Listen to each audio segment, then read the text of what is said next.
Salut à tous, on se retrouve dans un nouvel épisode aujourd'hui et j'aimerais vous parler une nouvelle fois de l'entretien d'un robot tondeuse dont j'ai fait l'acquisition récemment. Donc aujourd'hui, on va s'intéresser à ce petit bébé. Donc c'est un Mova 1000 et puis on va faire l'entretien, l'hivernage ensemble. Comme ça, il sera prêt pour la prochaine saison.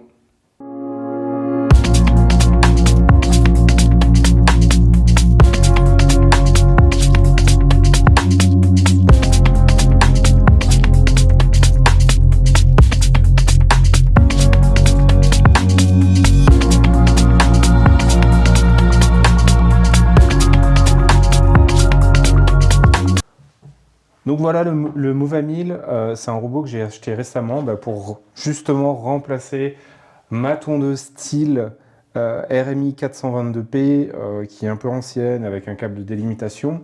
Donc voilà, ça fait que quelques mois que je l'utilise, donc 2 mois et demi, 3 mois. J'en suis super satisfait parce qu'il y a une excellente tonte.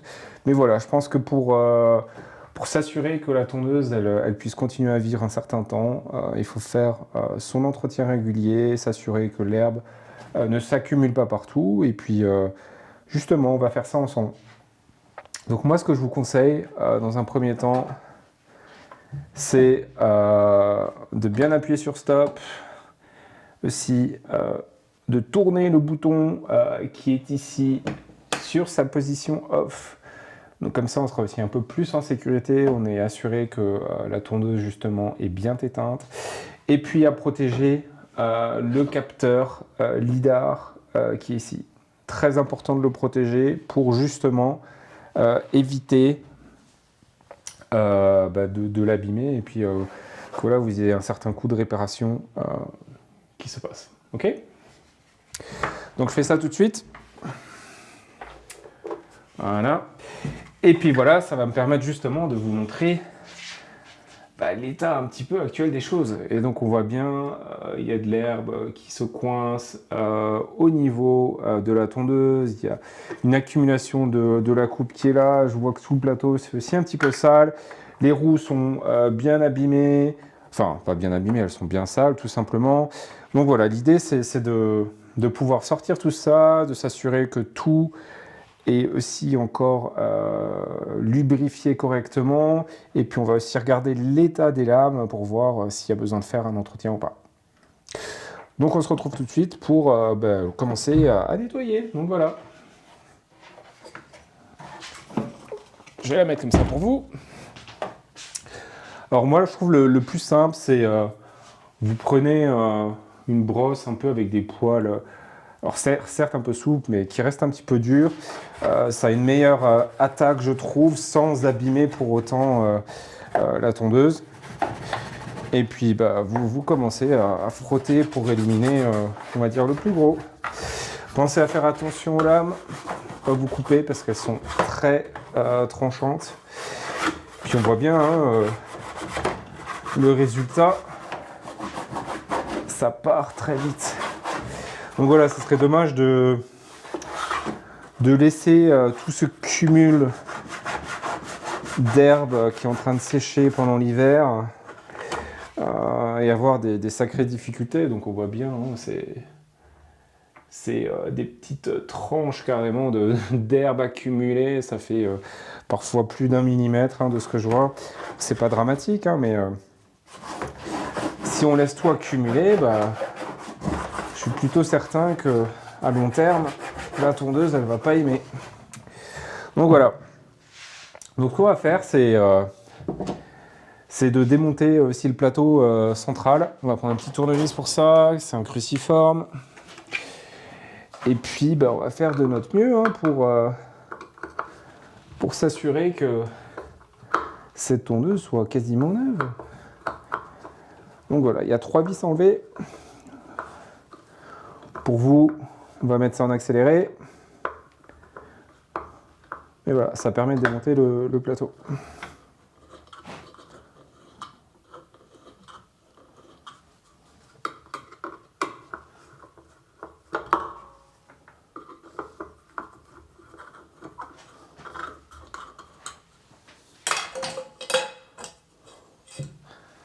Donc pensez bien à mettre vos vis dans un petit pot, hein, justement pour éviter de les perdre. Je suis très doué pour ça.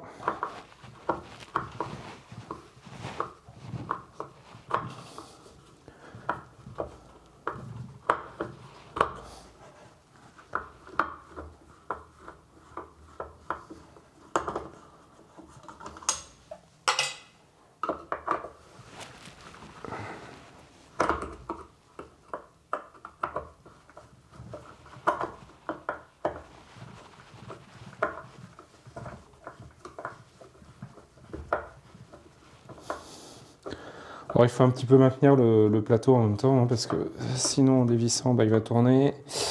Et vous risquez de vous faire mal avec les lames en plus qui sont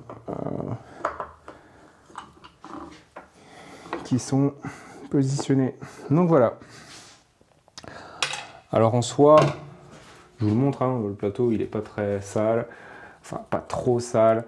On voit juste qu'effectivement, bah, il y a de l'herbe qui vient s'accumuler autour des lames, et c'est ce qui fait aussi que du coup elles ont une action qui est forcément moins bonne. Donc là, pour continuer, bah, moi je vous propose qu'on enlève justement les lames. Donc vous maintenez sur la partie plate de la lame et le plateau comme cela. Et puis tout simplement, on dévisse. Et puis bah, ça permet justement, comme vous allez pouvoir le voir, d'enlever toute cette croûte d'herbe qui est là et qui empêche aussi du coup bah, de couper l'herbe proprement, ou du moins efficacement. Donc là, mes lames, elles paraissent peut-être un peu sales, mais en fait, c'est du noir qui apparaît, hein.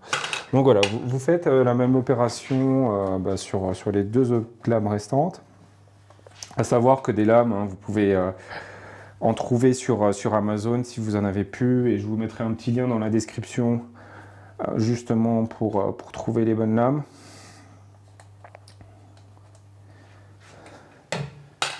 Voilà. Et puis on va faire la dernière.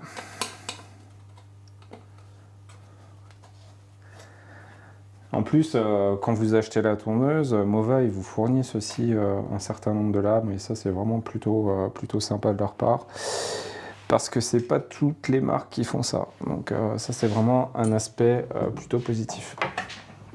Donc voilà, on continue. Ça nous permet aussi d'accéder plus facilement sur la partie inférieure du plateau, qui n'est pas vraiment accessible sans démonter.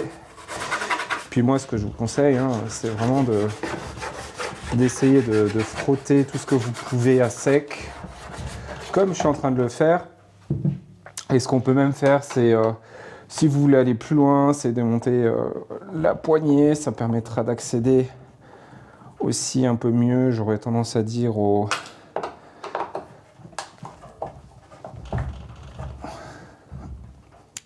à l'arrière de la tondeuse, par exemple.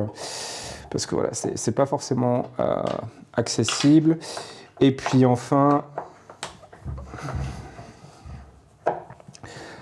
on démontera aussi, enfin du moins on va essayer, parce que moi je l'ai jamais fait, on va essayer de démonter ensemble bah, le capot de la tondeuse, donc ce qui protège la tondeuse. On va essayer de faire ça ensemble, sans faire de casse. Normalement je pense qu'il y a 4 vis à enlever, et puis ça devrait être joué. Donc voilà, là on a enlevé 4 vis. Pareil, hein, ça va vous permettre de vous montrer que bah, toute l'herbe qui vient s'accumuler là, parce que quand vous venez couper et que vous faites du mulching justement avec la tondeuse, il y a toute l'herbe qui vient souvent taper sur la partie arrière de la poignée. Donc voilà.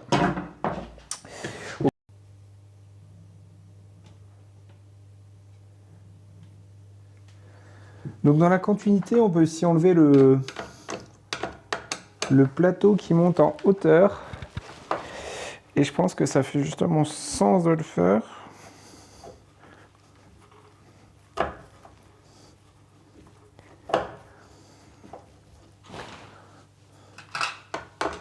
Donc là, on va retrouver 4 vis. Alors les vis de chez Mova, elles sont bien vissées. Je pense qu'il doit y avoir peut-être un... Non, il n'y a même pas de frein filet. Mais ouais, c'est bien vissé. Hein.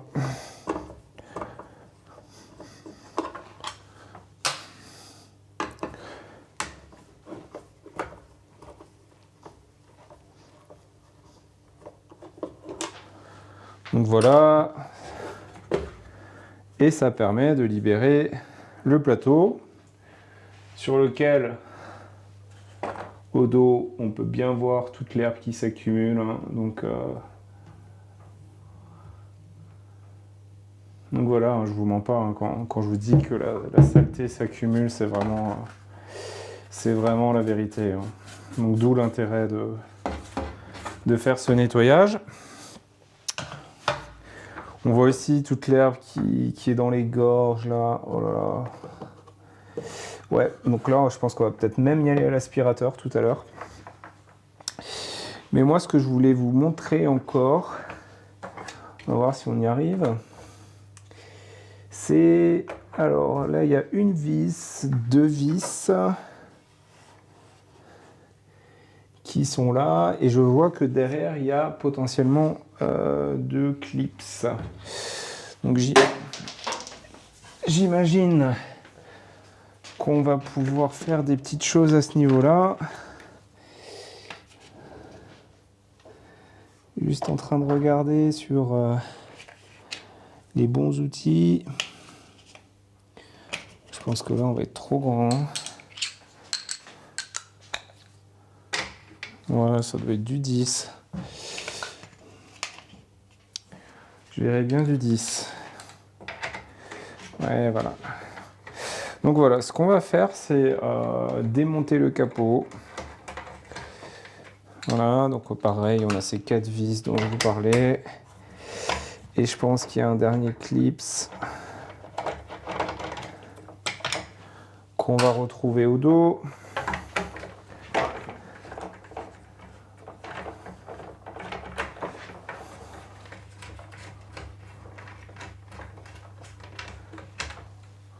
Voilà.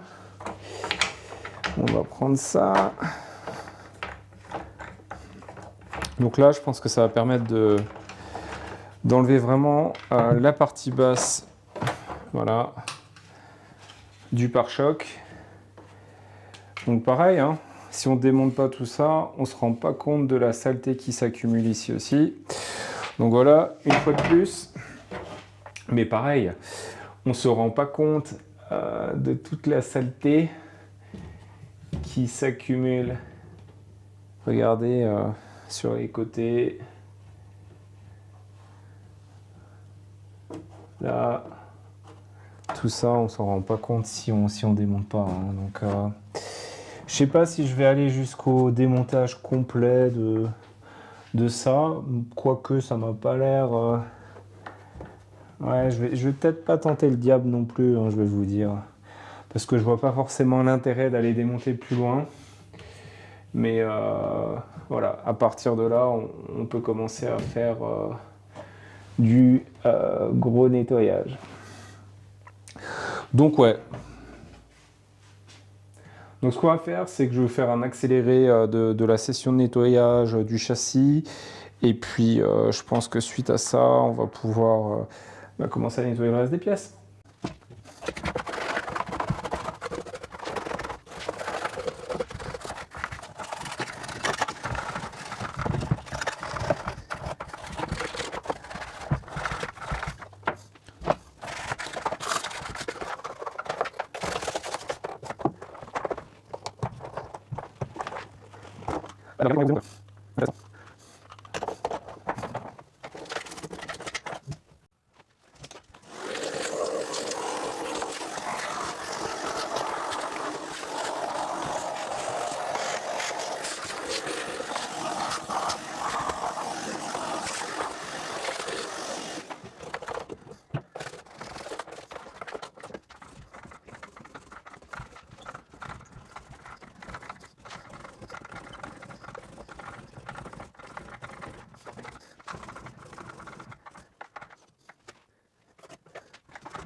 Bon, bah, similaire à ce qu'on a fait la dernière fois,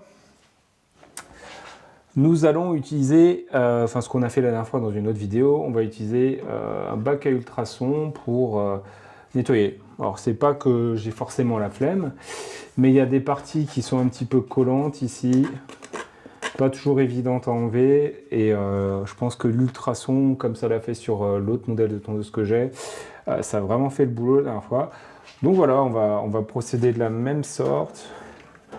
On va immerger les pièces et puis on va regarder ce que ça donne. Donc voilà, je mets tout ce que je peux dedans.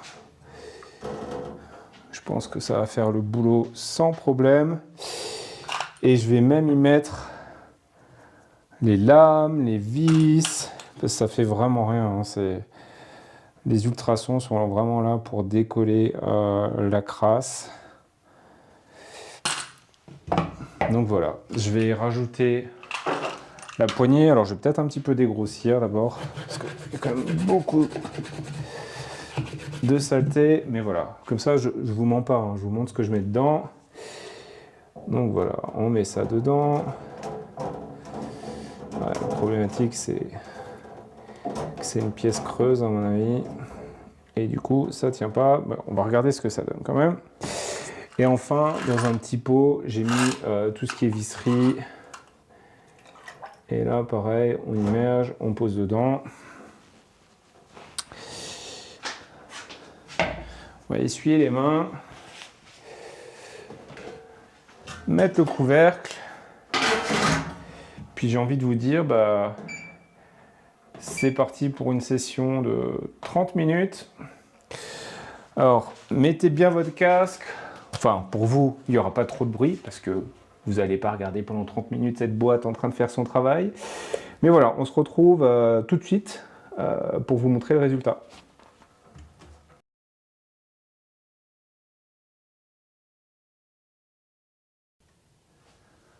Bon, on se retrouve, bah pour vous c'est tout de suite, mais moi c'est une demi-heure.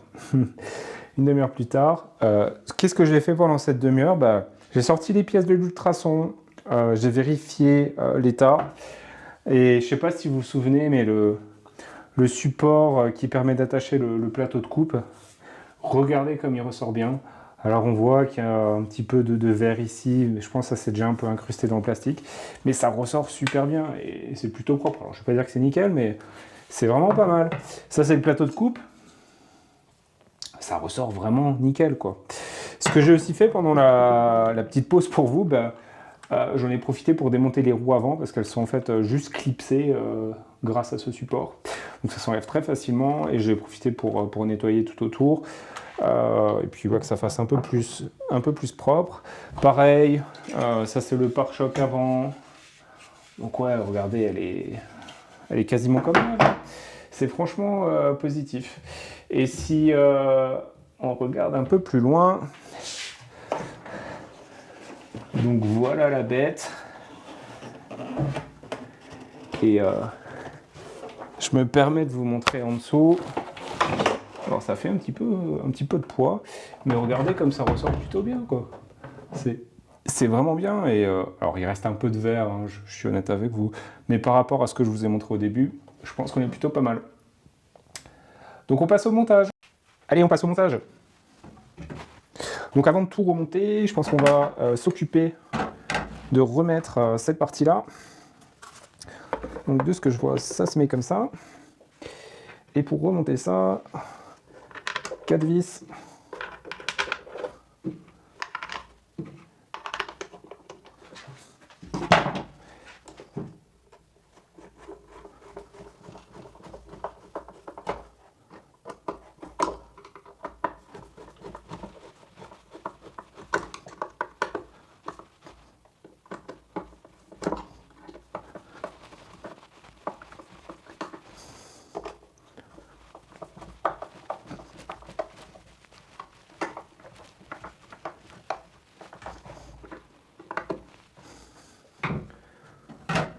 Ensuite, on peut remonter le plateau.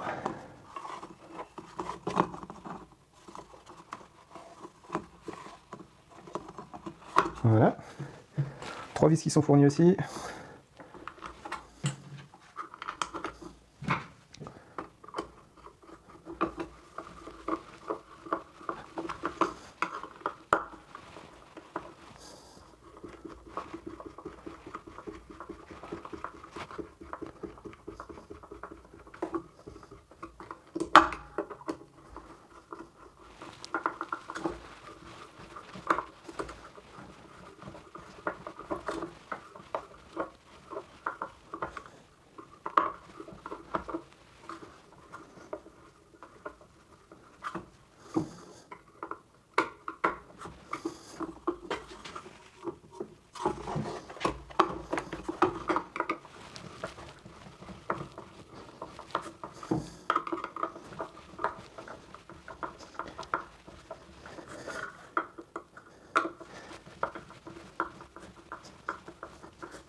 vis remontée.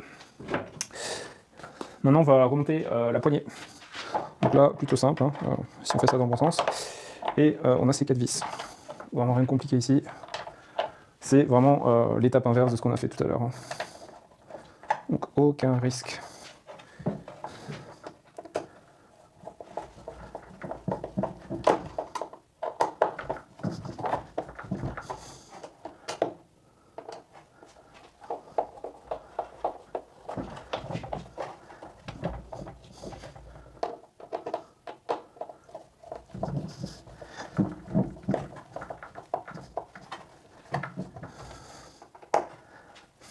Parce que j'ai pas précisé, sachant que moi ça faisait que 2 ou 3 mois que j'avais la tondeuse, j'ai pas rajouté de lubrification au niveau des roues, au niveau du plateau de tonte, etc. parce que c'était encore bien graissé, il n'y avait pas de saleté à ce niveau-là. Mais c'est une chose qui je pense, faut envisager effectivement si ça fait un certain temps que vous avez la tondeuse. Ok. Ensuite, on va pouvoir remettre les roues. Donc plus simple que ça, on ne peut pas. Vous glissez ça dans le support et ça se clipse. Donc voilà, sans buter, on ne peut rien faire de plus. Donc là-dessus, c'est plutôt bien. Et enfin, qu'est-ce qu'il nous reste à mettre encore? C'est le fameux pare-choc.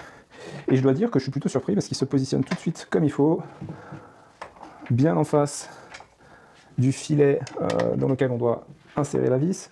Ce qui me change la vie par rapport à ma tondeuse style que j'avais. Donc ça, c'est vraiment positif.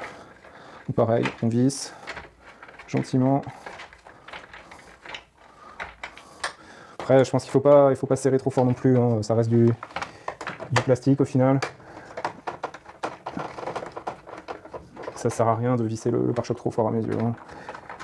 Il faut qu'il ait une certaine liberté de mouvement quand même. Ok, donc ça c'est fait. Et donc il nous reste, j'ai envie de vous dire, une dernière tâche. Et cette dernière tâche, elle est assez simple parce qu'il suffit de remettre les lames. Pareil, tenez-la vraiment au bout, hein, à l'extrémité, pour justement pas vous blesser en les remontant.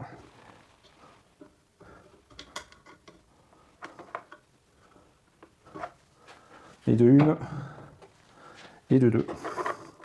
Je sais pas si Mova a fait un plateau avec 6 lames, mais je pense que ça serait assez intéressant qu'il le fasse. Je pense que ça améliorerait encore les capacités de coupe. Mais ouais, c'est peut-être moi qui suis trop demandeur. Hein. Donc voilà, on peut les mettre en butée.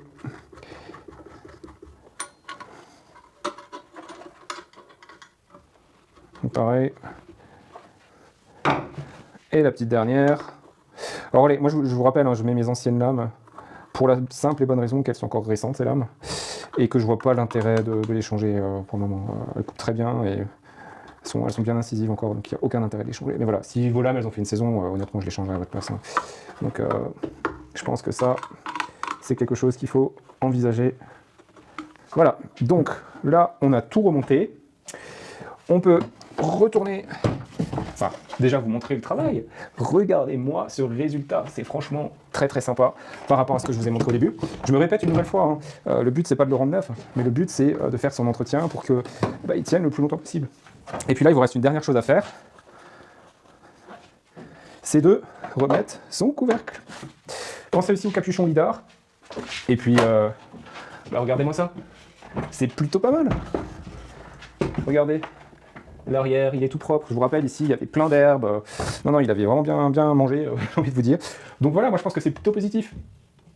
Donc je sais pas ce que vous en pensez, mais en tout cas, faites un entretien, j'aurais tendance à dire annuel, voire biannuel, si vous coupez régulièrement.